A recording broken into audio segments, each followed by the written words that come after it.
صعاخ نحلو كم قدمنا أهلنا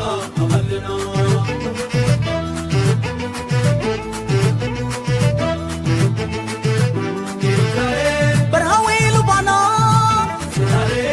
كوريكي مانا ነገር ልንገራችሁ ኤርትራያኖች ያ ኤርትራያን አይደለም አሰብን ማትመልሱ ከሆነ እናንተ ራሳችሁ የእናንተን ሀገር ራሱ ማድረግ የሚያቀተን እንዳይመስላችሁ ያ ገብተህ ትግራይን ወጋህ ማለት ጉልበት አለህ ማለት አይደለም ጉልበት አለህ ማለት አይደለም ፎቃቃ ሁላ እንዳንመጣ ዋ ዋ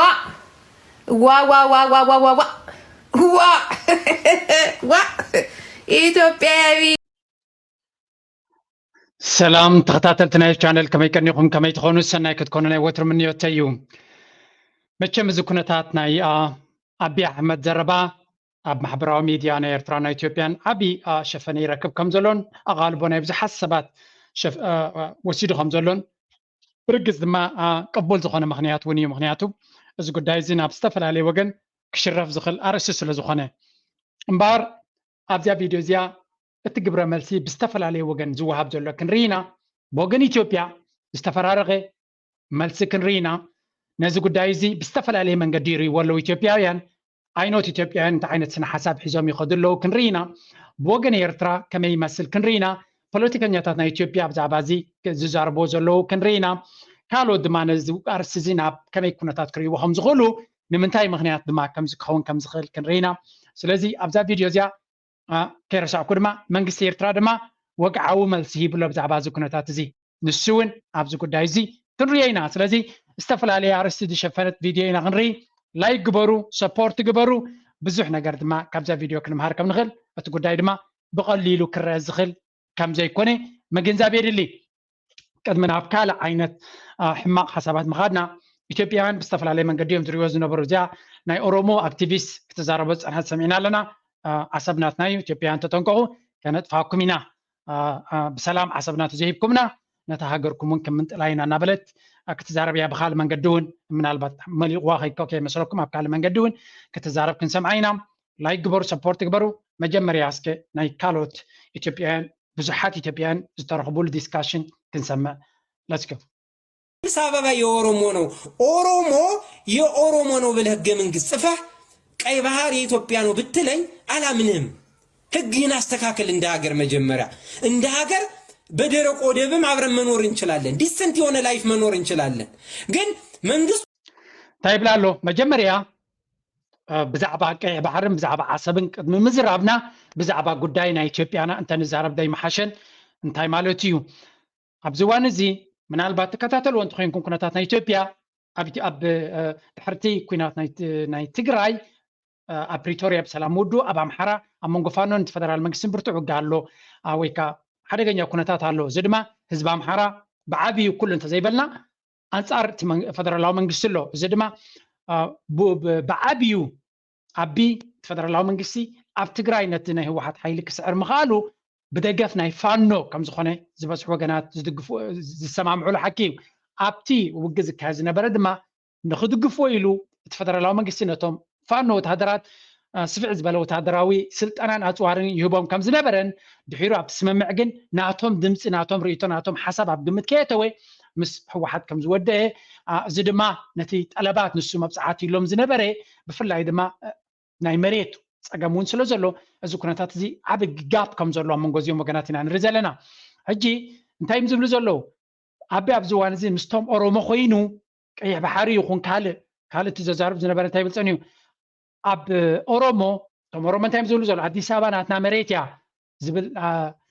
زربان مدرن كسمعو سمعنا لنا كومنا بل كان ناسي مساخات تحابابير ناسي نغيح بحر نهار بولو تايم مخنياتي دالنا بزيك معاري كم عبل لخر حقر مخانا نفلتينا سلازي كالس أقاماتنا كتفتح دا عمبر أب كالس أقام كتتوانا عندلنا زسمع زربايز من السؤال زولو تونست متى بيركن كم تريوا لهم بزحات إثيوبيان أكتيفيست تساتفوا عبيد بالي ديسكاشن ينيروس كانيش تنسمعيه وكل من قلت نست متى إثيوبيان يزرف إثيوبيان يطفح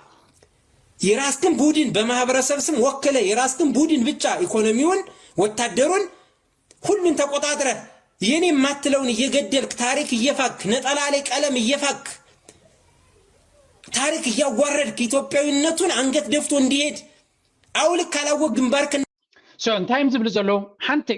ዝበዛሕና ክንሰማ መዓላ ንኽለጥ ብፍላይና ኢትዮጵያ ነገር ብቐረባ ዝከታተል ሰብ ህዝቢ ኣምሓራ ሓንቲ ኢትዮጵያ ኢሉ ዝኣምን ኣብ ዝነውሐ ግዜ ነታ ኢትዮጵያ ትብል ሃገር ብቐዳምነት ዝስለፈላ ወይ ከዓ ዝኣምነላ ነገር ተሉ ህዝቢ ኣምሓራ እዩ ምክንያቱ በኣምሓርኛ ስለ ዛረብ ኢትዮጵያ ትብል ተገድሶ እያ ነቲ ህዝቢ ኣምሓራ በንጻር ኦሮሞ ንናፅነት ናይ ኦሮሞ ይዝቃለስ ነይሩ ነዊሕ እዋን ስለዚ ነቲ ናይ ኦሮሞ ፎከስ እዩ ዘለዎ ሓይሉ እንተረኺቡ ንኦሮሞ ገንፂሉ ክወፅእ ዝኽእል ምዃኑ ድሌት ከም ዘሎ እዩ ዝገልፂኦም ኪላታት ትግራይ እውን ወላ እኳ እቲ ሓንቲ ኢትዮጵያ ዝብሉ እንተነበሩ እቲ ዲሞክራሲ ወይ ከዓ እቲ ሕጊ መንግስቲ ናይ ኢትዮጵያ ክፅሕፍዎ ከለዉ ኢትዮጵያ ክትብተን ከም ትኽእል ኤንድ ጎል ናቶም ናይ መወዳእታ ኢትዮጵያ ክትበታተን ከም ዘለዋ ኣብ ሕጊ ናቶም እውን ዓንቀፅ ኣለዎም ስለዚ እቲ ዲሞክራሲ ናይ ኢትዮጵያ ወይ ሕጊ መንግስቲ ናይ ኢትዮጵያ ኣብ መወዳእታ ክትብተን ከም ትኽእል ገይሮም እዮም ሰሪሖም እዩ ዝበሃል እዚ ድማ እቲ ክልላት ብብሄር ወይ ከዓ በቲ ቋንቋን ብሄርን ገይሮም ስለ ዝሰርሕዎ ነፍሲ ወከፍ ሰብ ኦሮሞ ንኦሮሞ ኣምሓራ ንኣምሓራ ትግራይ ንትግራይ ካል ንካለ ኣፋር ንኣፋር ሶማል ንሶማል ከም ዝሓስብ ገይሮሞም እዩ ዝበሃል እዚ ድማ ኣብ ዝቐረባ ኣብ ካልእ ክንሪአና ምናልባት ግዜ ተረኺብና ኣብ ሶሻል ሚድያ እንታይ የባእሶም ኣሎ ወላ ነቲ ዓሰብ እንተወሲድና እያ ኣበየናይ ክልል ክትኣቱ እያ ካ የባእሶም ኣሎ ዝሓን ፅንዒልና ብዛዕባ ሕልምታት ኣብ ዝዋን እዚ ዝካየድ ዘሎ እውን ክሪኢና ንኩሉ ምርኣዩ ኣገዳስነት ስለ ዘሎ ንቐፅል ላይ ግበሩ ሰፖርት ግበር ፕሌስ ነምል ብለ መሳሪያ ደግነ እያስፈራራ ታዳጊ ህፃናትን እያሸማቀቅ በማንነት ስለ ቀይ ባህር አመታ አጀንዳ ያን ዜጋ ይቀበለኛል ብለ ማሰብ ምን አይነት አጀንዳ ነው ይሄ? ለምንድን ነው እኛስ በዛ ምን እንጃጃል? ይሄ እኮ በምን ስለሚንቁን እኮ ነው። ኢትዮጵያኖችን የኢትዮጵያ ሞት የትግራይ እናት ማልቀስ የአማራ እናት መጨፍጨፍ የአማራ እናት መፈናቀል የአማራ ህፃናት መራብ ለነሱ ቀልድ እኮ ነው። ለነሱ እኮ ይሄ የኦሮሞማ ፕሮጀክት የሚረጋገጥበት እኮ አንዱ ትክክለኛ መንገዳችን ነው ብሎ የሚያስቡት ነው። ይሄን ደግፌ ከዚህ መንግስት ጋር አይደለም ቀይ ባህር እጄ ልዋጋ ይቅርና እኔስ ወደ ቀይ ባህር ሲሄድ እኔ ወደ 4 ኪሎ ነው የሚሄደው ነው። እንደ አማራ ነው እንተላለፋለን። አንተ ቀይ ባህር እኔ ደግሞ ወደ 4 ኪሎ ነው የሚሄደው። ሰንታይም ዝብል ዘሎ ጽቡቅ ገይር ተረዲኩም ከሆነ خلي بحفሻ ተዘረባናቶም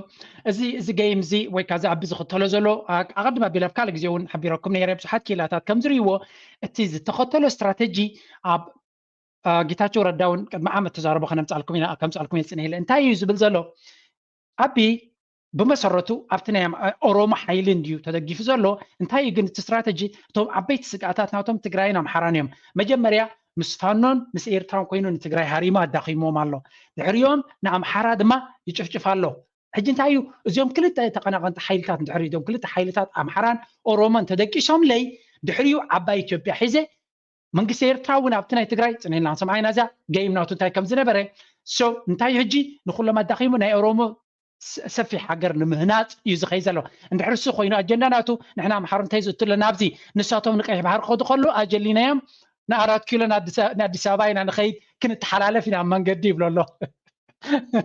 ስለዚ ብዙሕ ሕልምታት ኢና ንሰምዕ ዘለና ክንጥንቀቕ ኣለና ኣብዚ ዋን እዚ ነቲ ምፅራፍ ኣገዳሲ ኣይኮነን ንሕና ፍሬንድ መሓዙት ወይ ከዓ ፀቅዕዳ ክንሕዝ ኣለና እምበር ፀላእቲ ከነብዚ የብልናን ክንጥንቀቕ ኣለና ሓንቲ ካብ ናይ ትግራይ ኣክቲቪስትስ ክንመሃራ ዘለና እንተላትና እንታይ ትግራይ ኣክቲቪስትስ ምስ ብዙሕ ወገን ይባሱ ነይሮም እዚ ኻ ዋጋ የኽፍለካ እዩ ተጋሩ ከምኡ ክገብሩ ከለዎም ጌጋ እዩ ዝብል ነይረ كل جزء أب عالم بوليتيكا أنت مالتيو محازوتن دقفتن كتابزح كلا لك إيرترا زحلف 10 عامات هو واحد أخبيبون شبيتون كحزا خلوا سلامتاي كم غيرو إيرترا زكلا خلوا لا محازوت كم زي تترس لزي جبره سلازي أب كبانا بعصوان كي تعطو خنتنكا كن كلا لنا بمال حسنا بكايدانا نخلو أب قلنا 5000 مرة أرنا 5000 كن جبري بلان لعلو خلون قد مخلون كن جبر زلنا جن حد النتيو سنهينا كرينا كنقتلنا نشتي ابزو كنتات زغن استفلاليه نغراتي زرب زلو اسك نشتي كنسمع ابزي امونغو كلت ايرتراويتن ኢትዮጵያዊትን ዝተገበረ ድራማ ምምርኣይና ብዙሕ መስሓቅ ድማ ኣሎ ገሊኦም ድማ ነዚ ከም ድራማ ገይሮም ሰሪሖም ኣለዉ እስከ ድራማ ኻንረ እንታይ ካይብለና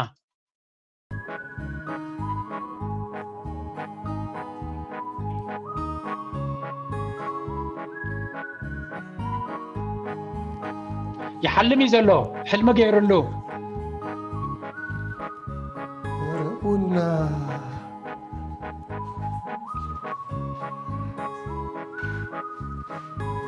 አቤት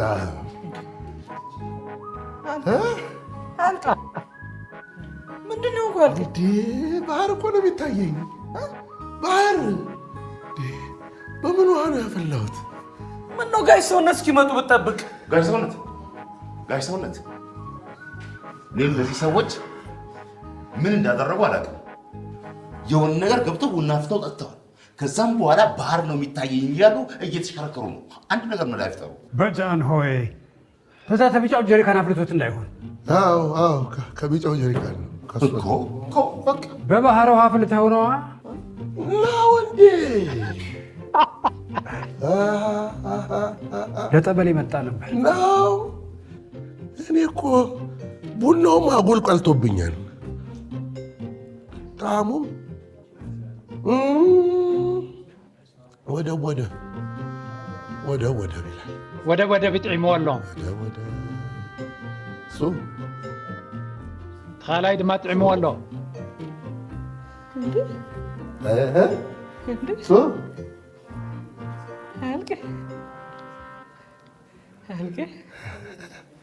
አልቄ ባህር ነው እንደሚታይ ታዲያስ ንፋሱ እኔ እኮ ወደብና ባህር እኮ አይቻለቅም ያልቄ ወደ ባየ መርከቦቹ ሲተረማመሱ በዛ በኩል ሲያልፉ አልቄ አባይ ናት እኮ አባይ የእኛ መርከብ ናት የት እችኋላ ያለችው ጽሁፎ ነው የኛ ጊቤ ናት ጊቤ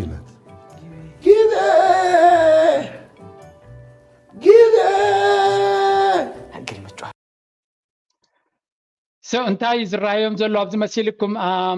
ድራማ እንድያ ኣብ ቀደም ኣብ ግዜ ጃንሆይ ካብ ቀይሕ ባሕሪ ዝመፀ ማይ ነይሩ ከም ፀበል ኣቐሚጦሞ ዝነበሩ ተጋጊዮም በቲ ማይቲ ዘፍልሕዎ ቡን ይሰትዩ ካብታ ቡን ስትዩ ምስ በለዩ ባሕሪ ይረአዮም ወደብ ይረአዮም ኣሎ ማለት እዩ ስለዚ ተኻላይ ንዑ ክሕግዝ ኢሉ ምስ መፀ ካብ ኣምስ ወሰደ ክልቲኦም ኣብቲ ባሕሪ ይረአዮም ወደብ ይረአዮም መራኽቦም ይረአዮም ስለዚ ኣብ ሕልሚ የእትይዎም ስለዚ እዚ ኩነታት እዚ ከምዚ ዓይነት ፅልዋ ፈጢሩሎ ዝብሉ ብዙሓት እዮም ብብዙሕ ወገን እያ ተወፅእ ዘላ ገለ ካብቲ ኣብ ዝበሎ ዘረባ ናብ ድራማ ቀይሮሞ ብዙሓት ከም ኮሜዲ ክጥቀምሉ ፈቲኖም ኣለው ግን ብኩሉ ወገን ኣይኮነን ፅንሕ ኢልና እውን ካልእ ዓይነት ኮሜዲ ክንሰመይና እዚ ጉዳይ እዚ ብኩሉ ዝተመቃቐለ ግብረ መልሲ እዩ ዝወሃቦ ዘሎ ናብቲ ናይ መንግስቲ ኤርትራ ከያተና ከለና ኣብ መንጎ ሓደ እድሪስ ኤርትራውን ሓንቲ ናይ ኦሮሞ አክቲቪስትን ዝተጋጠመ ዲስካሽን እስከ ንስማዕ ማሃድኒ ግን አሁን ምን ሊብል ፈለኩ መሰለኝ የተከበርኪ ጂጂ ቆንጆ ለዚህ ሰው ለዚህ ሁሉ ታሕተና ለሰው ሰላም ዘምሪ አንቲ ማህፀን ስላለበት ሰላም የምናገኘው እኮ ባህራችን ብቻ ነው እኛ አለበት እንዴ ማህፀን ቆለጥ አለበት ማህፀን ያንቺ እኔ እንዲህ የሚያክል ቆለጥ አለኝ እንዲህ والله قلت كم دقيقتين مال سالبس አትችልም እና እንተዋወቃለን ሀያለው እኮ ገብቶ አስመራ ላይ ስማ እንድሪስጌ we know you for 25 years we fight with Ertra ያ አስመራ ገብተን እኮ እንዲህ አንጠልጥለን ኢሳያስ ልናወጣው ስንል እድሜ ለመለስ ዜናዊ በል መለስ ዜናዊ ያ ፕሊዝ ካም ባክ ብሎ ነው የተመለስነው እንጂ እኮ ያልቅላችሁ ነበር አይደለም አሰብ ልንገርህ እኔ አይደለም አሰብ ኤርትራ አስፈላጊ ከሆነች ወደ ኢትዮጵያ ትገባለች አስፈላጊ ከሆነች I will tell you ምክንያቱም ለምን እንደሆነ ታውቃለህ ይሄ የማንነት ጉዳይ ነው አንተ ስለማንነት ስታወራ እኔ ስለማንነት ማላወራበት የምፈራበት አንድ ነገር የለም አሰብ የኔ ናት ስለ አሰብ የኔ ናት ትሰጠኛለህ አትሰጠኝም በሰላም አልሰጥም ስትል ልክ ትግራይ ላይ ያየኸውን ነገር ታየዋለህ ስሚ ጂጂ ቆንጆ እዚህ ፈስ ነው የሚባለው ላንተ ነው ላንተ ፈስ ነው ላንተ ነው 5 ሚሊዮን ህዝብ 130 ሚሊዮን ህዝብ የሚያስፈራራ ከሆነ እኔ ቁጭ እየተን ቆሜ ነው የምሸነው we know you ጠቅላይ ሚኒስተር እንዳንተ ፈስ አይሆንም ስሚ ጠቅላይ ሚኒስተር ኮለለ ጎረቤታችን አሰብ በዚህ በሬት አለ ወደዚህ መንገድ አለ ፕሬዝዳንት እንዳለ እንደዚህ ኮለለን ነው ትንሽ ፈሴ አንተ ግን የምትፈሱት እናንተ እንጂ አይደለም። የአባ ገዳ ልጅ አይፈሳም፣ ሰርቶ ያሳይሃል እንጂ። ዋይ አባ ገዳ ይኸውልህ እናንተ እኮ ልንገርህ አንድ ነገር እንድሪስ፣ እድሜ ለወያኔ በል፣ እድሜ ለኦነግ በል። ሀገር እንድትሆን ያደረገ የኢትዮጵያ ልጆች ደም ነው። አንተ ብቻህን ታግለህ 17 ዓመት እኮ ታግለህ መገንጠል አልቻለም እኮ ሻዕቢያ። ኦነግና ወያኔ ጫካ ሲገባ ነው ተሸክሟቸው የመጣው። ልንገርህ ለአንተ ፍሪደም የኦሮሞ ደም አለበት፣ የአማራ ደም አለበት። ያ ማለት ከም ትሪእዎ ዘለኹም እቲ ኩነታት ናብ ተራሰነ ኩነታት ይኸይድ ከም ዘሎ ብፍላይ እዚ ኣክቲቪስት ናይ ኦሮሞ ፅንሒ ኢሎም ክገልፀልኩም እየ። ኦሮሞ ነዚ ኩነታት እዚ በቲ ናይ ክልል ኦሮሚያ እውን ዝበሎ ተመሳሳሊ መርገፂ እቲ ባሕሪ ሕልሚ ናይ ባሕሪ ዝያዳ ዝደፍኡሉ ዘሎ ኣብ ጎኒ ዓቢ ኮይኖም እሳቶም እዮም። ስለዚ ሳላናይኹም ናፅነትኩም ረኺብኩም እያ ትብል ዘላ። ልዕሊ ኩሉ ድማ መለስ ስለ ዘዝሕነኩም እምበር ክሳብ ሕጂ መጥፋናኩም ብዙሕ ፈኸራን ብዙሕ ዘረባን እያ ትዛረብ ዘላ። ባሕሪ ድማ ልክዕ ነቲ ኣብ ዝበሎ እያ ትደግም ዘላ። ዝተፈላለየ ሓበሬታ ኢና ንረክብ ዘለና ካብ ሕልሚ ወፂና እቲ ሪያሊቲ እውን ክሳዕ ክንደይ ከቢድ ክኸውን ከም ዝኽእል ቅድሚቲ ናብቲ ናይ ኤርትራ ምኻድና እስከ ንእሽተይ ነዚያ ንስማዕ። ኢትስ ጎይንግ ቱ ቢ ኢንትረስቲንግ። ኤርትራውያን እኮ በፓብሊክ በሰፊ ህዝባዊ መድረክ በተገለጠ ሂደት እንዴት አይነት ሰዎች እንደሆኑ በማያዳግም መንገድ ነግረውናል። አይደለም እንዴ? ሬፈረንደሙን እኮ በቃሬዛ ሁሉ እየወጡ ነበረ። ናጽነት ወይስ ባርነት ተብሎ የሄዱ ህዝቦች ናቸው። ዋና ባህሪ ደንዳኒት ያ ዱንያ ዘሎን ዘለዎን ቁመና ትርእያ ተሬርካን ተሪስካን ድኽምክም ተልካላ ብቋይቁን ብቂምታን ሽዑያ ተስልኾም ፍልሖን ዶሞተራን ዝምታ ዝውራዮም ማብርቱዕ ዝግዕሩ ቁርዲድ ናይ ታሪኽ ደም መጽኦም ዝነብሩ ከፋትን ተረኺቦም ኣትዮም ዝጽምበሩ ተእትወልካያ ተበለጽቲ ጊዜ ሰነድካ ዘያርሩ ተደልዲልካ ግናን ተተተሓሒዝካ ኣዱንያን ተግባራን መስርዕ ይሕዙልካ ጥሙር ሓፋሽ ኢሎም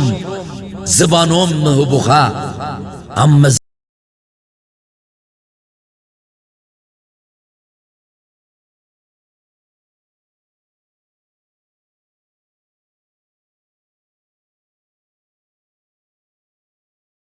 ሶሪ ኣብዛ ሓለፈት ቪድዮ ናቱ ኣወል ስዒድ ብዛዕባ ሓንቲ ቪድዮ ገይሩ ነይሩ። ብዛዕባ እንታይ ከም ተዛረበ ደይራኹም ክትብሉ ትኽእሉ ኢኹም። ኣበያ ዘላትኩም እታ ቪድዮ ኣብ ህድሞና ዝብል ኣላትኩም እቲ ካልእ ወራር ትብል ቪድዮ ሰሪሕሎ ኣገዳሲት ኣርእስቲ እያ። ንእሽተይ እስከ ክንሰምዓ ንዝሰፍሐ ክፋላ ኬትኩም ኣብኡ ክሰምዕዋ ሪኮሜንድ ይገብረልኩም። ሌትስ ሊስን ቱ ዚስ ዋን። ኣብ ገለ እዋን ከም ተጠቕሰ ናይ ኮሮናን ካልእ ተላገብቲ ሕማማትን ውግእ ሓሊፉሉ ቀፂሉ ከምዚ ክንሪኦ ዝቐንና ውግእ ኣብ መንጎ ኣህዛብ ምትካል ውግእ ሓድሕድ ይርከቦም። ነዚ ምልከቶ መን እዩ እንተኢልኩም ድማ ንቕሓት እዩ። ንቑሕ ዜጋ ምምልማል፣ ፊት ምውፃእ፣ ምግፋጥ፣ ምሁራትካ ምጉስጓስ ኩሎም ኣካላት ሕብረተሰብ ብሓደ ኣረኣድኣ ንሓደገኛነቱ ከም ዝሰማምዑሉ ምግባር። እዚ ድራር ይበሃል። ተኸታተልዎ። ተቃዋማይ ደጋፋይ ዝበሃል የለን ኣብዚ ጉዳይ እዚ። ፃውዒት ሃገራዊ ድሕነት እዩ። ስምዕዎ፣ መምህር እዩ። ተኸታተልዎ፣ ተማሃሩ ድማ። ፖለቲካዊ መርገፂ እዩ፣ ኣይምልከተንን እዩ። ኤርትራዊ ምዃኑ እኹል ይንዓይ። ከምቶም ሃገራዊ ውግእ እንከላ ትግራይ ትስዕር ዝብሉና ሎሚ ድማ ገይ ትስዕር ዝብሉ ክመፁና እዮም። ግን ባዕልኻ መልሰሎም ኢኻ ወዲ ሓወቦይ ተሓላሎይ ዘበኑ እቲ መቸም ኣቐድም ኣቢለውን ኣወል ስዒድ ነቲ ዝሓለፈ እዋን ብፍላይ ኣብ ዝሓለፈ 3-4 ዓመት ንዝነበረ ኩነታት ዝገልፅ ነቲ መንእሰይ እውን ኣብ ትክክለኛ መስመር ናይ ኤርትራውነት ክመልስ ዝኽእል ብዙሕ ትሕዝቶታት ዘለዎ ቪድዮ ሰሪሑ እዩ። ሓንቲ ካብቲ ኩሉ ዝበላ ዝፈተኽዋ ብወገን ኤርትራ ኣይዶኖ እንታይ ዓይነት ስልጣን ኣለዎ ፖለቲካ ናይ ኤርትራ ኣይፈልጥን እየ። ኣወል ግን ፖለቲካዊ መርገፅ ናይቲ ሰብ ዘየገድስ ኣብቲ ሃገራውነት መስመር ክሳብ ዘለኻ ንኤርትራ ቀዲምካ ትሰርሕ ክሳብ ዘለኻ ሓበራዊ ስራሕ ክንሰርሕ ንኽእል ኢና። this is very very important። ብተደጋጋሚ ከምኡ እየ ዝብል ኣነ እውን ሰብ ፖለቲካዊ ኣረኣእያናቱ ብዝተፈላለየ መንገዲ ክፍለ ይኽእል እዩ። ኤርትራ ግን ናይቶም ህዝባ እያ። ስለዚ ንረብሓ ናይቲ ህዝቢ ትሰርሕ ክሳብ ዝሃለኻ ተመላልዩ ነቲ ሕብረተሰብ ይጠቕሞ እዩ። ኩሉ ሰብ ኣይኮነ ብዛዕባ ፖለቲካ ክምድር ክውዕል ዝኽእል ነቲ ሕብረተሰብ ከንቅሕ ዝኽእል እዛ ሕጂ ዝገብራ ዘሎ ቪድዮ ቅድሚ ሕጂ እውን ቁሩብ ኣነ ተንቢሄልኩም ነይረ። እዚ ናይ ግብረ ሰዶማውያን ወፍሪ ሓደ ካብቲ ብትሑት ብዝለዓለ ናህሪ ዝስራሓሉ ዘሎ ሓደ ዓቢ ኣጀንዳ ምዕራባዊ ዓለም እዩ። أمريكا ترى كونت كلهم معربويان عالم بفلا يدمانا بأفريقيا بحيلي كأتو وظف التنزلويم سلازي إذا فيديو زيا نتعرست زي بستفل عليه من جدي قال نتبتعتون أنا خطأ صوم زي ده اللي زنبركون أتريرو تزاريب اللو مالو سلازي كيتكم سمعوا important video again أتزبلت أكفالناتو بوليتيكا نايستفل عليه مرة أرأيا زلوم دك حجريو أب أمريكا أزيو أب حدث أولا كوفي لهم كبار عزي كلو بوليتيكا في اللي زلوم زي قاتات الله أبتعدي بس أب أمريكا جن هذا عين السميتي زلوم مسكالو قانا خاص بغلو سلازي ناي أول سعيد مستعانك مهروز دالي نتحرتشوك حقزاز دالي بزح تطبق زخونة حستوتات بحر زخونة سنة بباكلة تزلو بزيك على العالم لنقرات أصبقوا خلال الزخل هم خابت باب زملو خلال الزخل ما نسيو سلازي كابناتو كتمهار وادخل بزح حلو كم زعينة تحساس بعد ما كنقص خلالو بوليتيكا نخلو قيدنا يبلون ها نزياي تقبلن كله يورجو درار زبلو زلو دوم سسوا جيجا زي جيجا تحساس باي أب أتنت بعنا مسايدة سما معها كتقد فن تغليها بزع نجارات قنالو نتعبرت سب كتكم زغل تبلو نسوك تكمل تغليها كاب كله وجنات منكم بيتكم يعني صبغنا تعبرت سب زعباتار سز حجز كسب زهلوي كنتو كملينا أبزي فيديو تتنابنت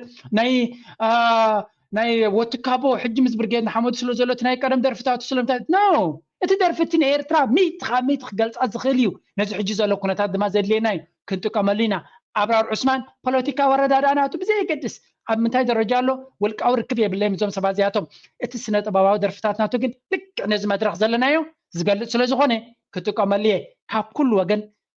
ነቲ ጥበብ ናቶም ተጠቀሙ ከም ሕጂ ለኩም ነይረ ኣልበርት አንስታይን ስለ ዘይፈተኻዮ ናቱ ሳይንሳዊ ምርምር ኣይጥቀምን ኣይትብልኒ ኢኻ ስለዚ ኩሉ ግዜ ክትጥንቀቕ ኣለካ ፍልጠት ካብቲ ሰብ ፈሊኻ ረዮ ነቲ ዘድልየካ ውሰድ ማለት እዩ ነዊሕ ግዜ ወሲደ ከየትኩም ነታ ቪድዮ ራይዋ ሕጂ ቀጥታ ኣበይ ከኣትየ ናብ ነዛ ግጥምና ስማዕኩም ፅንዑ ቀጥታ ናበይ ክመለስ እየ ኣብታ መንግስቲ ኤርትራ ውፅዋ ዘለዎ ሓበሬታ ክኸይድ እየ ነዚኣ ነስማዕኩም ፅንዑ የስፍርዎ ስምካ ከምኡ እዩ መስርሕ ህይወት መክት ምስ ሓይልኻ ባዕሉ ክመፅእ እንዲወቕ ተፍለፍለ ሰብን ታሪኹን ፊተፊት ደው ምስ በለ Ministry of Information ወይ ከዓ ሚኒስትሪ ሓበሬታ ናይ ኤርትራ ወቅዓዊ መልሲ ብዛዕባ እዚ ናይ ኣብ ኩነታት ኣውፅኢሎ ብእንግሊሽ ነይራ ብትግርኛ እውን ኣብ ትዊተር ከድና ክርያ ክንፍትን ኢና እንታይ ትብል ሕፅር ዝበለት መልሲ ይውፅዩ እሳ ንባዕላ ኸማን ኣዛራቢት እያ ኮይና ዘላ እንታይ ትብል እስከ ቁርብ ዓብይ ኣቢለ ከርየኩም ነቲ ኩነታት ይከታተልዎ ከም ዘለዉ ዝገልፅ እዩ if we look into this one እንታይ ዝብል ዘሎ discourse So,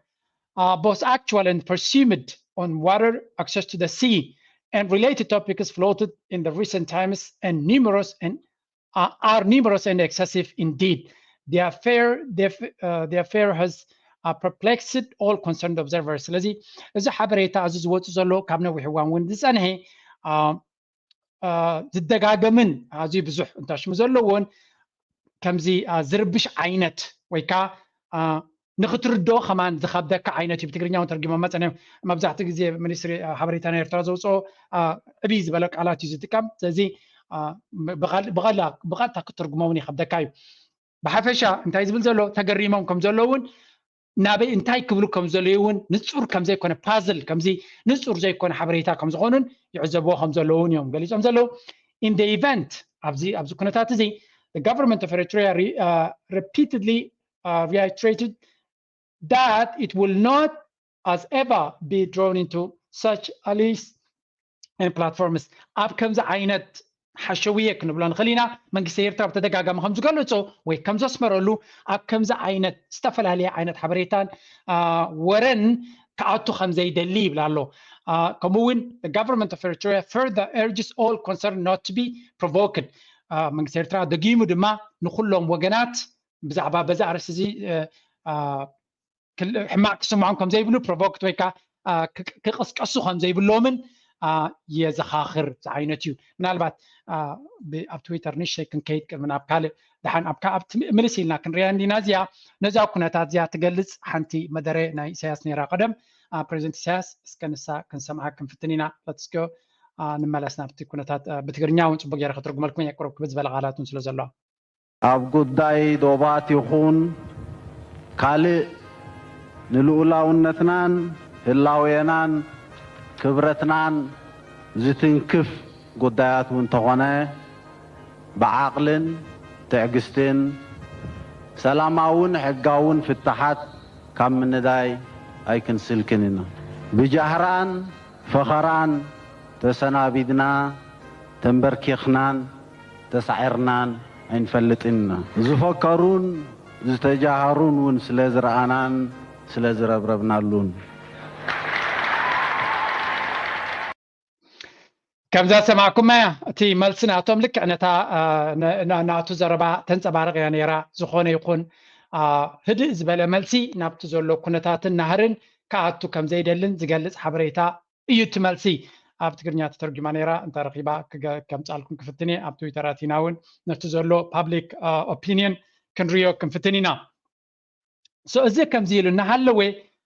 كالا عينت انتا عينت قبر ملسلو وي انتاي قبر ملسي وحبلو سكي خنري كالو دمانا زي كونتات زي بستفل عليه من قديهم زنببو زلون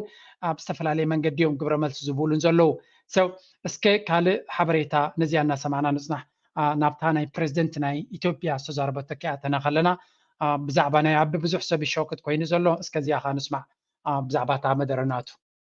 وهذا اللي ሲደመር ሰው ውሃ ነው ማለት ነው ፈሳሽ ነው እንጂ ውሃ አይደለም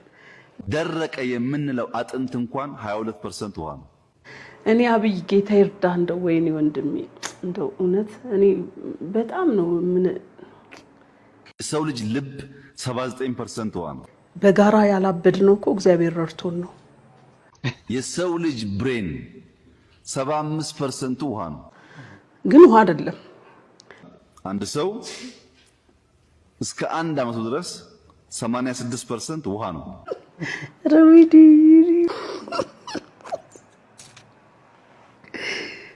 ኋላ በመጨረሻው ወራት እንኳን ሰው 50% ውሃ ነው ቆይ እኔ አብይ I don't know كندي عينت برسنتات يزتقام زلو زغرميو اجي ብዙሓት ሰባት ከም ተዋስኦ እናተጠቀሙሉ ኒ ኮሜዲ ይጥቀሙሉ ነተዘረባ በትኾይን በትግን again እቲ ኩነታት አቃሊልኩም ራይዎ ሸለሊልኩም ራይዎ ተላገጹሉ ማለት አይኮነን ሓንቲ ኣብ ዝቅንያት እዚ ልክዕ ምስ ዘረባ ዲያ ዋላ ቅድሚያ ወፂ አይፈልጥኒ ሓንቲ ዘረባ ናይታ ፕሬዚደንት ናይ ኢትዮጵያ ዘላ ሳህለ ወርቀት በሃል እስከ ንስማዕዮ ዘረባ ድሕሪው ናይ ክልል ኣምሓራ ፖለቲከኛታት ክዛረቡ ክንሰሜና let's go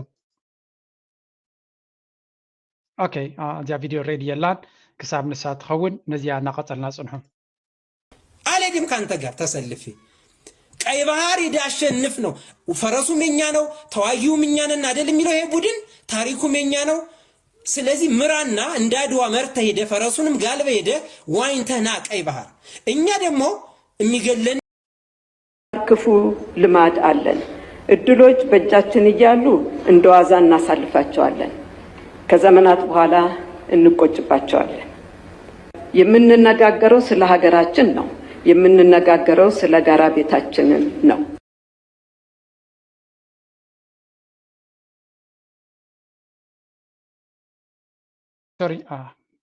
ሶሪ ድምፅ ጠፊያ ፀንያ ሓንቲ ብተደጋጋሚ እንገብራ ስሕተት ወይ ጉድለት ኣላ ንሳ ድማ ዕድላት ኣቢድና ከልዋ ይንጥቀመሎምን ብትክክል እዛ ዘረባ እዚኣ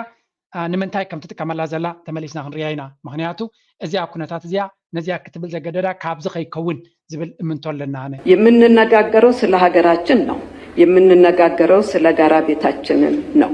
ምንጊዜም ቢሆን ለንግግርና ለሰላም የሚረፍድ ጊዜ የለም ተነጋግረን ባንግባባ እንኳን ጦርነት አማራጭ ሆኖ መቅረብ የለበትም ፕሬዝዳንት ሳህለወርቅ ዘውዴ ጠቅላዩ ፊት ጠንካራ መልእክት አስተላለፉ የሰላም በር ሁልጊዜም ክፍት ነው በኃይል ፍላጎትን ማስፈጸም ለዘመናት አይተነዋል በጦርነት ሜዳ አንድ አሸናፊ ይፈጠራል ውይይት ግን ሁሉን አሸናፊ ያደርጋል እንታይ ትብልደላ በምታሕቲ ግዜ እቲ ናይ ሰላም حواه فتيرنا بسلامه منجدي كم بصحن نخل زبالة مخانا نيرو كم تكاتاناتو بحيلن بقلبتن ما بزحت جزء بحيل تسميت كعد تجبر نجار حدا سبي عود زخون حدا وجني عود زخون بناي سلامه منجدي تجبر جن كل تي وجنات عوتات كوينم وين سيتويشن كتفتر تخيل سلازي اذا زرباناتا اب قدمي برايم مينستر اب زنبرو لي تزاريباتو يزبحال ምናልባት ምስ ንሱ ዝኸሎ ዘሎን ዝሓስበ ዘሎን ደስ ስለዘይበላ ክብላ እውን ኣይክልኒ ምክንያቱ ቅድሚ ሕጂ እንታይ ኢሉ ነይሩ እንታይ ተገይሩ ነይሩ እስኪ ካብኡ ክንመሃር ኢና ንእሽተይ ነዚያ እናሰማዕኩም ፅንሑ ድሕሪት እያ ከምፃልኩም እየ በተናጠልም ይሁን በጋራ በሰላማዊ መንገድ ከማንኛውም ወገን ጋር ለመነጋገር መንግስት ሁልጊዜም ዝግጁ ነው። ኢትዮጵያ ሀገራችን ትልቅ ሀገር ናት። በመሆኑም ይህ ትልቅነቷ በሚመጥን መልኩ ለዓለም መገለጥ አለበት። ፕሬዝዳንት ሳህለወርቅ ዘውዴ በሀገሪቱ ለታጠቁ ኃይሎችና ለመንግስት ጥሪ አቅርበዋል። በየትኛውም አካባቢ በአሰብ ወደብ የጀመረበት እዚ ኣብቲ ግዜ 2018 ዝነበረ ኩነታት ኣብ ዓሰብ ኢሳያስን ፕሬዚደንት ኢሳያስን ፕራይም ሚኒስተር ኣብን ኣብ ተራኸቡሉ እስከ እንታይ ተበፂሖም ነይሮም ምናልባት ገሌና ፅቡቅ ጌርና ከይንዝክሮ ንኽእል ኢና ነዚኣ እስከሰምዕዋ እንታይ ዓይነት ስምምዕ ከይዶም ከም ዝነበሩ ንክንፈልጥ What happened ዘብላካሽ ጉብኝት በአሰብ ወደብ የጀመረበት ምክንያትም ይኸው ነው።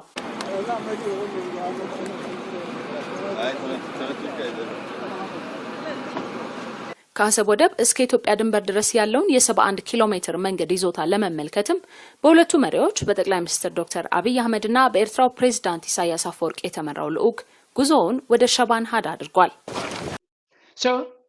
ኣብ መንጎ ዓሰብን ኣብ መንጎ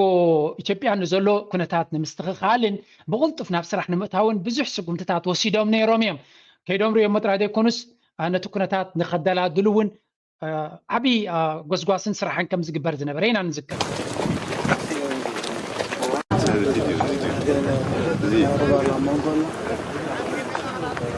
የመንገዱ ይዞታም ከአሰብ ወደብ ወደ ኢትዮጵያ የሚመላለሱ ከባድ መኪኖችን ለማስተናገድ የሚያስችል መሆኑንም ለመመልከት ተችሏል። ቀጣዩ መዳረሻ አሰብ ወደብ። በዚህ ወደብ በነበረው ጉብኝትም በጥቂት የጥገና ስራዎች ወደቡ በቅርቡ ለኢትዮጵያ መርከቦች አገልግሎት መስጠት እንደሚችል ጠቅላይ ሚኒስትር ዶክተር አብይ አህመድ ተናግረዋል። ይህ ለተቀሩት የቀጠናው ሀገራትም ትርጉም እንዳለውም ጭምር በቅርቡ የኢጋድ ስብሰባ ስለሚኖር ለአካባቢው ሀገራት መሪዎች ሪፖርት እናቀርባለን። እንዴት ነው ኢኮኖሚክ ኢንቴግሬሽን መፍጠር የምንችለው በኤርትራና በኢትዮጵያ መካከል፣ በኤርትራና በጅቡቲ መካከል፣ በኢትዮጵያና በጅቡቲ መካከል፣ በኢትዮጵያና በሶማሊያ መካከል እንደዛ አይነት እውነተኛ የሆነ ኢንቴግሬሽን ከፈጠርን ያለውን ማርኬት ከተጠቀምን ሰላም ትክክለኛ ቦታውን ይይዛል። ሰላም ብቻውን በቂ አይደለም። ሰላም ናይ ብሓቂ ዝሕዝን ናይ ብሓቂ ዝገርም ናይ ብሓቂ ልብኻ ዝሰብር እዩ ከመይ ዝበለ ቅልጡፍ ዝኾነ ቆጠባዊ ዕቤት ከምፅሉ ዝኽእሉ መድረኽን ዕድልን ነይርዎም እዚ ሰብ እዚ ፕራይም ሚኒስተር አብይ ብወገነ ኤርትራ ክሳብ ሕጂ ነቲ ኣብ ደገ ባሕሪ ንክጥቀሙሉ ዝኽእሉ ወይ ዝኽልክል ዝኾነ ይኹን ሓበሬታ ዝወፀ የለን ኣብዚ ንሪኦ ዘለና ይኹን ኣብቲ ሽዑ ዝነበረ ኩነታት እንተረኣና ሙሉእ ደገፍ ወይ ከዓ ሙሉእ ድሌት ከም ዘሎ ምስ ኢትዮጵያ ንምስራሕ ንርኢ ነርና ኣብዚያ መደረ ናይ ኣብዝ ሰማዕናዮ እንተለና ግን ሓንቲ ነገር ንፅርቲ እያ ንሱ ዋንነት ከም ዝሓትት ዘሎ ወይ ድማ እቲ ዝወሃቦ ዘሎ ኩነታት ከምቲ ኣብ ጅቡቲ ዝጥቀመሉ ዘሎ እዚያ ክትንፅረልኩም ዘለዋ ሊዚንግ ክንገብር ወይ ድማ ኢንቨስት ክንገብር ክብል ከሎ እቲ ዘረባናቱ ልክዕ ከምቲ ናይ ኣብ ጅቡቲ ዝጥቀመሉ ዘሎ ወይ ከዓ ኣብ ኬንያ ዝጥቀመሉ ዘሎ ዘይኮነ ካብኡ ሕልፍ ዝበለ ኮንዲሽንስ ወይ ከዓ ነቲ ወደብ በዓል ክቋፀረሉ ዝኽእል መንገዲ ፀቕጢ ንምፍጣር ከም ዝኾነ ካብቲ ዘረቡ 150 ሚልዮን 130 ሚልዮን ምድግጋም ካብኡ ክንግንዘብ ንኽእል ማለት እዩ ምክንያቱ መንግስቲ ኤርትራ ድልውነት ከም ዘለዎ ካብዚያ ቪድዮ እዚያ እውን ክረጋገፀልካ ይኽእል ስለምንታይ ኢቭን ሕጂ እውን ኣብቲ መልስናቱ ተገሪሞም ከም ዘለዎ ግን ብርቱዕ መልሲ ክቡ ከም ዘይክእሉ ድሮ ካብቲ ክንሪኦ ፀናሕና ሓበሬታ ደጋጊምና እውን ካብ ንሰምዖ ዘለና ኩነታት ክንግንዘብ ንኽእል እቲ ናይ እቲ ኣብዚ መርገፂ ቀይሩ ዘሎ ኣብ ምዃኑ ግን ንፁር እዩ እቶም ኢትዮጵያውያን ድማ በተደጋጋሚ ይገልጹልና ኣለው እቶም ካልኦት ወገናት ናይ ኢትዮጵያ የቀጥሎ የሚሰራ ስራ ቤዝ ነው እና ወደ ኢኮኖሚክ ኢንቴግሬሽን ካላሳደግ ነው ያው ደህንነት ካለ ተመልሶ ሊበላሽ ስለሚችል ወደ ኋላ እንዳይመለስ እንዴት አድርገን ወደፊት መሄድ እንደምንችል የተመካከርነው። ቀጣይ መድረሻ ምጽዋ። በበርካታ መርከቦች እንቅስቃሴ በደመቀው ወደብ ውስጥ ለብዙዎች ጉጉት የነበረው የኢትዮጵያ መርከብን በምጽዋ የማየት ህልም እውን ያደረገችው መቀሌ የተሰኘችው የኢትዮጵያ መርከብ ቆማለች። ከሳውዲ አረቢያ ተነስታ ማለዳውን በምጽዋ ወደብ የደረሰችው መርከብ ከ20 ዓመታት ወዲህ መልህቋን በምጽዋ የጣለች የመጀመሪያዋ የኢትዮጵያ መርከብ ናት። መቀለ ዝሽማ መርከብ ናይ ኢትዮጵያ ካብ ስዑድ ዓረብ ተበጊሳ አባጥዕ ኮፊላ ከም ዝነበረት ነቲ ንምምፃእ ንምፅባል ክሳብ ክንደይ ምድልዋዋት ይገብሩ ከም ዝነበሩ it is crazy እቲ ፖለቲካል ኮንዲሽንስ ኣብ ከምዚ እዋን ኦፍ ኮርስ ናይ ትግራይ ኩነታት ብዙሕ ቀይሩ ክኸውን ከም ዝኽእል ርዱይ ብርቱዕ ውግእ ስለ ዝነበረ ግን እቲ ኩነታት ብወገን ኤርትራ ድልውነት ከም ዝነበረን ድሌት ከም ዝነበረን ቅሩብነት ከም ዝነበረን ንጹር ኮይኑ ይረኣየካ ኣብዚ እቲ ቀይሩ ዘሎ መትከል መርገፂ ወይ ኣካይዳ ቀይሩ ዘሎ ኣቢዩ ኣብዚያ ክሊር ክንከውን ክንኽእል ኣለና እቲ ብወገን ኤርትራ ዝነበረ ድልውነት ዝተቀየረ ኩነታት የለን ንኣቢ ድማ ስልጣኑ ንኸውሕስ ሓጊዞም እዮም ብዘይ ቃል ዓለም እሱ ድማ ኣፍ ልቡ ነፊሑ ኣብ ቅድሚ ባይቶናቱ ናይ መንግስቲ ኤርትራን ህዝቢ ኤርትራን ውዕለት ንሓዋሩ ክንርስዖ ኣይንኽእልን ኣብል ነይሩ ባዕሉ ኮይኮም ኢሉ ዝዛረቦም ነይሩ ቅድሚ ሰብ ድማ ነቲ ምጥላም ድማ ጀሚርዎ ኣሎ ከምቲ ናይ ኣቦታቱ የኢትዮጵያና ኤርትራ ኢኮኖሚያዊ ትስስርም ታሪካዊ ጅማሮ ማህተም ሆናለች። የመጀመሪያ በመሆናችን ደስ ብሎናል። ለኔ አሁን ድጋሚ ደስታ ነው። የመጀመሪያው ደስታ የተሰማኝ ባለፈው ፕራይም ሚኒስትራችን አስመራን የጎበኙ ጊዜ መግለጫቸው ላይ ካስታወሳችሁ ወደቦች ስራ እንደሚጀምሩ ሰራዊት ኤርትራ እዚኣ ሓንቲ ከብርሃልኩም ደልየ ዘለኹ እንታይ ከብርሃልኩም ደልየ ኣለኹ ብዛዕባ እቲ ኩነታት ቅድሚ ዓመት ኣቢልዩ ጌታቸው ረዳ ኣባይ ኣሕመድ ቅድሚ ውግእ ምጅማሩ ምሳቶም ፅቡቅ ዝምድና ዝነበረሉ እንታይ መደብ ከም ዝነበሮ ይዛረብ ኣብዚያ ስምዑ ኤርትራውን ፈልጦ ዝግባእ ሰራዊት ኤርትራውን ፈልጦ ዝግባእ ሓይሊ እዚ ብዝተደጋጋሚ ምሳና ዝገበሮ ርክብ ተተኻኢሉ ምስ ሰራዊት ኤርትራውን ዘለና ፈላላይ ብሓይሊ ኣብ ምፍታሕ ከም ሕጋዝ ናብ ድሕሪት ከም ዘይምለስ ተደጋጋሚ ዝገልጽ ነበረ ሓይሊ እዩ ኣብቲ ውሱናት ዝገበርናዮም ርክባት ብኡ ደረጃ ሓሳቦም ዝገልጹ ዝነበሩ ሰባት እዮም እና ኣብይ ኣሕመድ ሕዚ ድንገት ኩነታት ብጣዕሚ ስለ ዝኸበዶም ኤርትራ ከም ብሓድሽ ፈትወቱ ኮይኖም ኣብይ ኣሕመድ ቅድሚ 2 ወርሒ ቅድሚ 3 ወርሒ እቶም ዓበይቲ ዓድታት እውን ብዝሳለጥዎ ርክብ ኣንጻር ሻዕብያዊ እንተኾነ ክንሰርሕ ንኽእል ኢና ዝብል ሓሳብ ዘቕርቡ ዝነበረ ሓይሊ ሕዚ ናብ ውጥረት ምስ ኣተወ መናእሰይ ኤርትራ ሳዋ ዝኣተወ መናእሰይ ኤርትራ እውን ህጊሩ ተናእሰ ኢሳያስ ኣፈወርቂ ናይ ሓድነት ናይ ህልውና ኤርትራ ናብ ቁማር ኣእትዩ ናብ ዘይኮነ ነገር ካእትዩ ዝብል ብወገነይ ዮም ዓይነት ኤክስፔክቴሽን የብለይን ንሳውን ክሕሉ ከም ዝደሊ ግምት እየ ግን ኣቶም ላ ንኸረጋግፁ ደልዩ ህዝቢ ትግራይ ንምፅናት ዝግበር ምንቅስቃስ ኩሉ ዓይነት ዓሰስ ገሰስ ተጠቂሞም ኣብዚያ ኢንተርፕሪቴሽን ክትርጉመልኩም እንታይ እታ ስትራቴጂ ዝነበረት እዚኣ ፅቡቅ ጌርኩም ክሰምዑ ኣይደሊ ነፍሲ ወከፍ ሰብ ነናቱ ዕላማ እዩ ዘለዎ ነፍሲ ወከፍ ፖለቲካዊ ሓይሊ ነናቱ ዕላማ ኣለዎ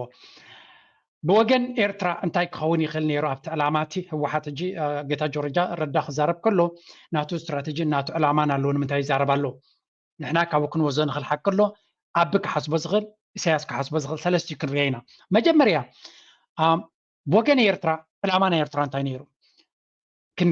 ገምጋም ናተ ያ ናይ ውሽጣዊ ኢንሳይደር ኢንፎርሜሽን የብለይን ካብቲ ዝዕዘቦ ስነዚ ከንብቦ ዝኽኣልኩ ካብቲ ጂኦፖለቲካ ከንብቦ ዝኽኣልኩ እዚ እዩ መንግስቲ ኤርትራ ኣብ ዝሓለፈ 10 ዓመት ኣብ ዕፅዋ ንኽነብር ዝገበሮ መን እዩ ነይሩ ተይልና መራሕቲ ናይ ህወሓት ሓይሊ እዩ ነይሩ ስለዚ ታርጌት ናይ መንግስቲ ኤርትራ ብቐጥታ መሓውር ናይ ህወሓት መልማስ እዩ ነይሩ ናምበር 1 ኤነ ምንኣቱ ናይ ህወሓት ሓይሊ እዩ ነይሩ ስለዚ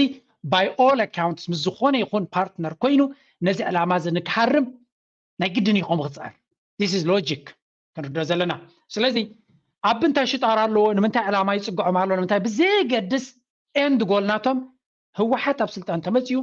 ናይ መፃኢ ተገምጢሉ እታ ናይ ቀደም ምስ ኣሜሪካ ዘለዎ ሽርክነት ስለ ዘለዎ ኣብታ ዝነበርዋ ክመልሶም ምዃኑ ይፈልጥዮም ስለዚ ከይቀደመካ ቀዱመይ 20 ዓመት ፅቡቅ ገይሩ ነቲ ገይም ፀቐ ስለ ዝነበረት ህወሓት ኣብዚያ ተፈጢራ ዝነበረት ነቓዕ ተጠቂሞምላ ንህወሓት ካብቲ ናይ ስልጣን ገይም ብዝለዓለ ደረጃ ከኣሊዎ ኺኢሎም so they are winners ኣብዚያ ናይ ኤርትራ መንግስቲ ዕዉት እዩ ክንብል ንኽእል ናው ብመንገዲ ንራእያ ናይ ኣቢ ገይም ከንታይ ክኸውን ይኽእል ናይ ኣቢ ኣዝዩ ሕልኽላኽ ገይም እዩ ኦኬ ኣቢ ገይም ናቱ እንታይ እዩ ፅቡቅ ጌርና ክንግንዘባ ኣለና ምዝያ ሕጂ ዘላ ፅቡቅ ጌራ ተገጣጠሚ ኣብቲ ግዜ ስለ ዝምልሶ ዘሎ ናይ ኣቢ ገይም መጀመርያ ናይ ባሕሪ ድሌት ከም ዘለዎ ንፁር እዩ ነይሩ ኢትዮጵያ ንኢትዮጵያ ብሓንቲ መትከል ዓባይ ኢትዮጵያ ክትሃንፅ ተኮይንካ ባሕሪ የድልየካ እዩ ብህወሓት ተመልሚሉ ዝዓበየ ስለዚ ባሕሪ ከም ዘድልዮ ንፁር እዩ እዚ እንታይ ክንገብር እዩ ምስ ኤርትራ كواقع يكلنيو لعلو كل دما نهي واحد حيلي نبعلو نتناتو سلطان كمنطلع يدل نيرو سلازي تمليسو ناب أديس أبابا مزيو كافت سلطان كعليو سلازي خلز نبري نتهو واحد بينو كعليو سلازي يكل مسير تراخوينو نتهو واحد كداهم اللو أرزيادن قمت لكم رأيوا إيرترا مزي أمس واحد كتواقع خلاص يوم كلت يوم حيالات نوقع حيل زلوم تخرخوينو كلت يوم ساعته كلت يوم عقمهم كده كميو listen carefully كلت يوم إيرترا يكون هو واحد حيلهم كده كميو فانو وناتيو حيلو كده كميو عبزيوم سلست يوم زي أتو عبمان اللو أوروم اللو you see the question now أمحارو بفانو ملك توجد ما بعدهم بكفيلة بعدهم يزلو تجراي منوس هزبا سراويتا تسليف له عبلع العداد ما تغرس أي لمسالو إيرترا سراويتا سليف الله سلازم توجد تبرتيو إيرترا وين سراويت كتكسرها وتهدروا حيلنا تاخذ كمي سلست يوم زم حيل تادما نعبي عبتنا أوروموز بهالزل حيلي سلست يوم يدخلوا له سلازي نتوم كالوت وجناتنا إثيوبيا نورومنا سليفو نيرترا هريمو نتايرترا إذا عبد حلفه وان نيرترا فحبيلا وش إثيوبيا خطوة حسب تراديكونس كأي بحاري كله كوزدي زبالة زربا مستا جيم ناتو تجت أتمية سلازي كم زع عينت جيم كم زنبر إذا زربا نيجي تاشو ردا نعنا نمتكامل لدي كونس نسو أما نقول نيرتراويان نمفره تخكل أبنتا على ما خلوه خمسغل يقال أنا له سلازي تحل خلاقنا يتكونتات كردعنا خلاله أببنا ترديت إذا كله جيروسي نخلهم ثلاثة داخمين زي تردو إثيوبيا داخل ما زال سراويتنا إثيوبيا مع سراويتنا إثيوبيا أبناي وجنا إثيوبيا ناي أمحرة مجمريا تجراي كهرمو خلوتي إزت زحيلة سراويتنا إثيوبيا أب سمين الزينيرو تجارم سارمو بحكو السراويت فحيلو بزح استمارة بزح مرال تهرمان كان بحدش كنت دبالك لعلو كل دما كلاسي وتدراوي إززنا بردما ناي تجرا حيلي نيرو زدما تعاليو بزح مسوات وغيرو بزح دما وقع كايدلو سلازي حدش وتدراو حيل بورومون بمحران أمحرا دما كاو تعاليو مالو سلازي نورومو حجيب سلطان أمتيغا it will take a lot of time نتزدلو يزل الحلم من تكبر لعلو كل دما أمحرو دما نتكونتا تنبيبهم أبدو قيمو خمزولو سلازي فلتو زولو بزناي فانو حيلي حريمهم 4 كيلو تمريشم نتاسلطان كحزواي دليلو سلازي عزيز تحلالخه بوليتيكاوي انترستينا نرزلنا من البعض نابي قصو خيديو مسجزي نابرهلنا خيديو I know أنت عبايت نقنق زبالت فيلمي إنا نعذب زلنا نسادما نابي قصو حد كيديا اسكنا أورومو نايم حارا بوليتيكاوين حيلتات كزاربو خلوخه نسمع انتهي يبلو ساعتهم كيف زعبا زكونتات ድፍረት በድፍረት ይወስኑ ውሳኔ ጋሻዊት እዚህ ከመጡ አይቀር እንደው ሐሳብ ሳይሰጥበት እንዲሄዱ የማልፈልገው አንድ ነገር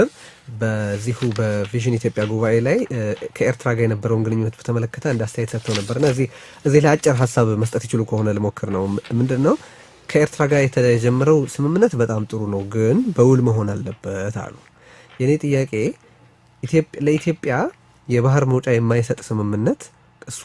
በብዙ ጊዜ የሚጠቅሱት ዲዩራብል ፒስ የሚባለውን ዘላቂነት ያለውና ህዝብን አብሮ የሚያኗኑር ሰላም መገኘት ይችላል ወይ?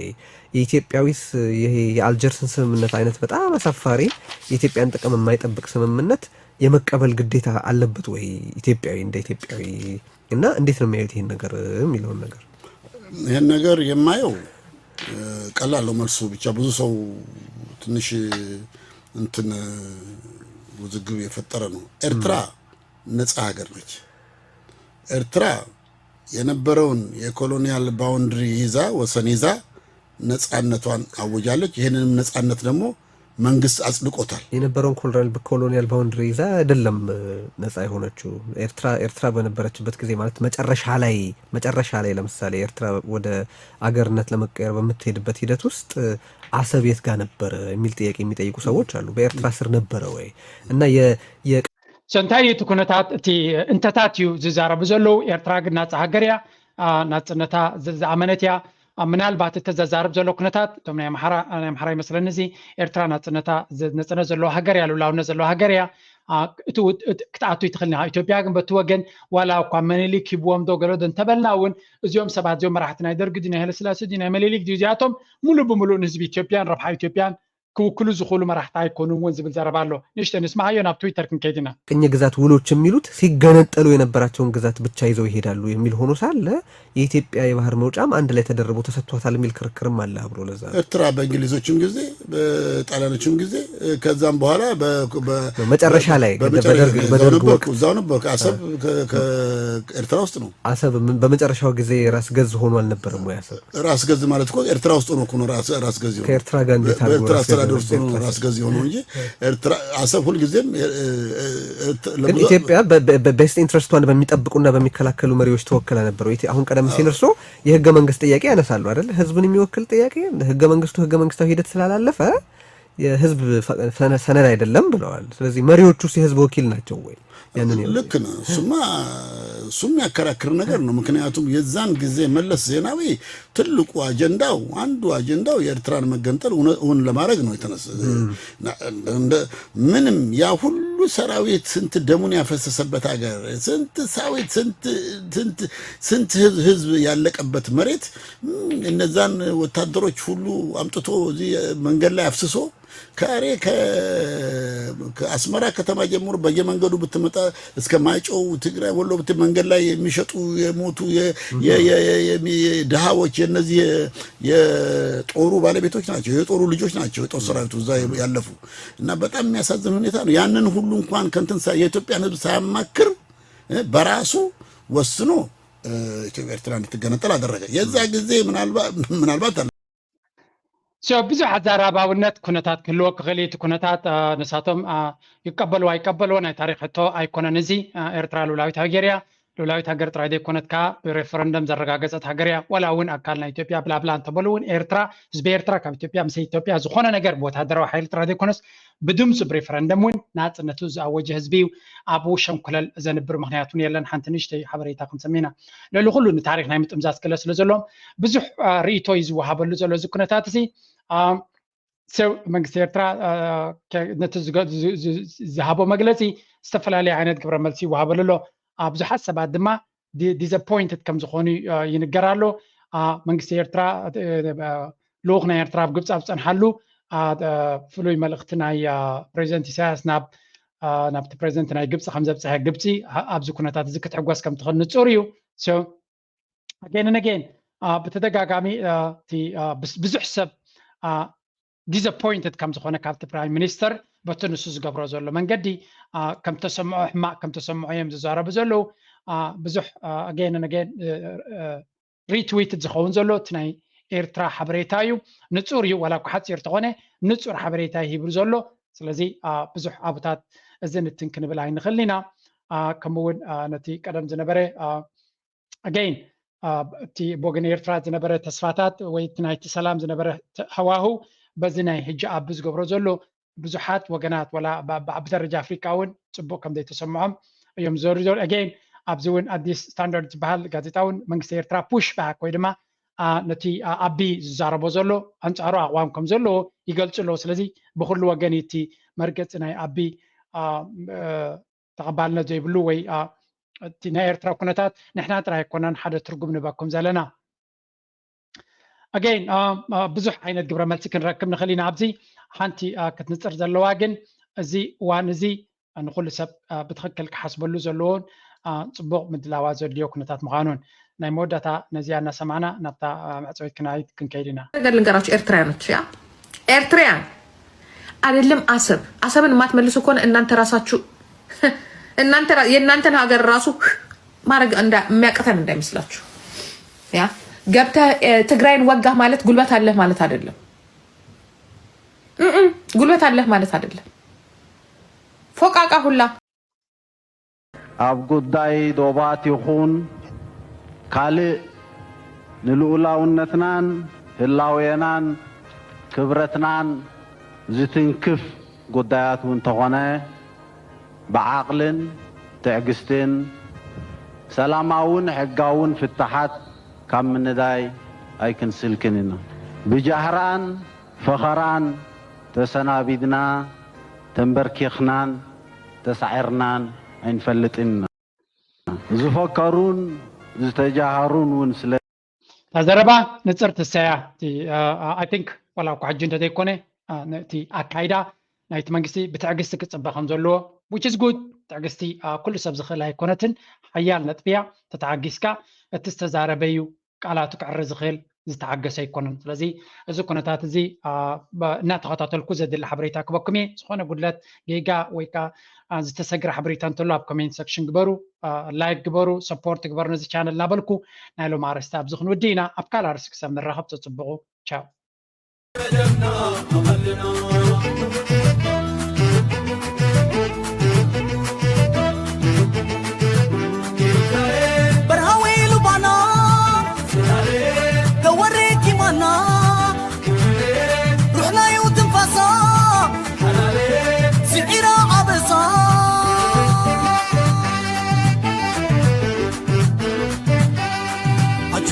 ኤሪትራዬ ስኽፋይ በልኪ ኣለና መብፅዓኽ ንሕሉ ከም ቀደምና ኣጁኺ ኤሪትራዬ ስኽፋይ በልኪ ኣለና